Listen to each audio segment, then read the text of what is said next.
আমাদের নেতা রাহুল গান্ধী রাজনৈতিকভাবে ইলেকশন কমিশনকে যে ব্যবহার করছে বিজেপি, তার বিরুদ্ধে রাহুল গান্ধী লড়ছে, জাতীয় কংগ্রেস লড়ছে এবং অশোকনগর কংগ্রেসও এর বিরুদ্ধে প্রতিবাদ জানাচ্ছে। এর আগে 3 দলীয় জোট ছিল আপনার, কিন্তু এবারে সেটা জোট নেই, এককভাবে লড়াই করতে হবে। সে লড়াইয়ে অশোকনগরে দাঁড়িয়ে কতটুকু ফলপ্রসূ হবে আপনাদের কাছে? দেখুন, অশোকনগরে কেশব ভট্টাচার্যের মাটি, এখানে বহু কংগ্রেস কর্মী ছিল। দলের একটা চিন্তা ভাবনা হয়তো জোটে ছিল এতদিন, কিন্তু এবছর দল চিন্তা ভাবনা করেছে 294টা আসনে লড়াই করার, তার একটা পরিকল্পনা রয়েছে দীর্ঘমেয়াদী। তো সেখান থেকে দাঁড়িয়ে আমরা লোকের কাছে যাচ্ছি এবং প্রচণ্ডভাবে তাদের কাছে সাড়া পাচ্ছি। পুরনো কর্মী যারা আছে তারা গ্রাম বাংলায় তারা প্রচুর সাড়া দিচ্ছে। আর আমি নিজে খেলার মাঠের লোক, তো খেলার লাস্ট বল অব্দি খেলবো, দেখা যাক জনতা কি বলে। কতটা আশাবাদী? দেখুন, ওই তো বললাম আমি খেলার মাঠের লোক, আগে তো হেরে যাবো না, মাঠে নামবো যখন তখন জেতার জন্যই নামবো, বাকিটা জনতা দেবো। অশোকনগরে একাধিক সমস্যা। ফার্স্ট সমস্যা হলো আপনার ওখানে জলের সমস্যা রয়েছে, ড্রেনেজ ব্যবস্থার সমস্যা রয়েছে, ওএনজিসির যে উত্তোলন হচ্ছিল, তেল উত্তোলন, সেটা কার্যত এখন বন্ধ। যদি আপনি জয়ের লাভ করেন, সেক্ষেত্রে দাঁড়িয়ে আপনার কি কর্তব্য থাকবে? আসলে দেখুন, অশোকনগরের সমস্যা আপনি যেগুলো বললেন সেগুলো তো আছেই। অ্যাকচুয়ালি অশোকনগর বিধানসভা রায়ের তৈরি একদম প্ল্যান সিটি ছিল।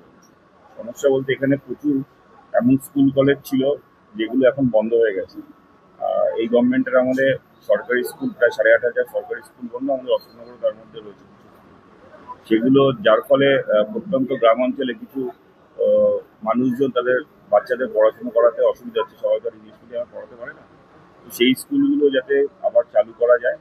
আর সব থেকে বড় কথা, অশোকনগরে কর্মসংস্থানের জায়গা ছিল, বহু কলকারখানা ছিল, কল্যাণী স্পিনিং মিল ছিল, আরআইসি ছিল, যেগুলো সেই সময় বিধানচন্দ্র রায় তৈরি করেছিল। সেগুলো সবই 49 বছরে বন্ধ। তো এখন বেকারত্বর সব থেকে বড় সমস্যা।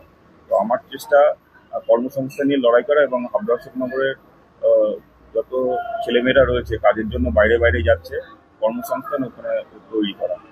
এবং খেলাধুলার মাঠে লাইট লাগছে, কিন্তু ওই সমস্যা, কর্মসংস্থান একই, কিন্তু একটা প্লেয়ার কীভাবে জুতো হবে, যারা ন্যাশনাল করতে যাচ্ছে তাদের একটা জুতো কিন্তু অসুবিধা হচ্ছে। তো কর্মসংস্থানটা যদি ঠিকঠাক করে করা যায়, বাকি সব সমস্যা এমনি সমাধান হয়ে যাবে। আশেপাশে যে কটা বিধানসভা আছে, সবচেয়ে বেশি অশোকনগর বিধানসভা থেকে পরিযায়ী শ্রমিক বাইরে রয়েছে, প্রায় নিয়ে রাখবো 25,000-এর কাছাকাছি পরিযায়ী শ্রমিক।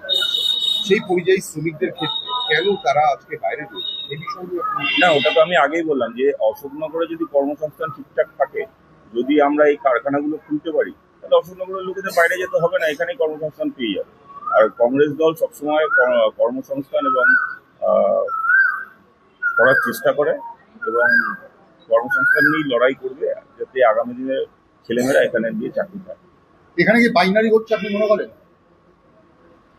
আপনার প্রচার কম হচ্ছে না, ওরকমটা মনে, কংগ্রেসের প্রচার দরকার। আপনার নিকটতম প্রবল প্রতিপক্ষ কাকে মনে করছেন, তৃণমূল না বিজেপি?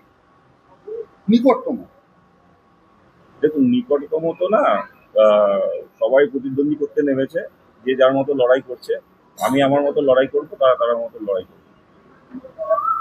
আপনার নাম কি? অংশুমান রায়, অশোকনগর।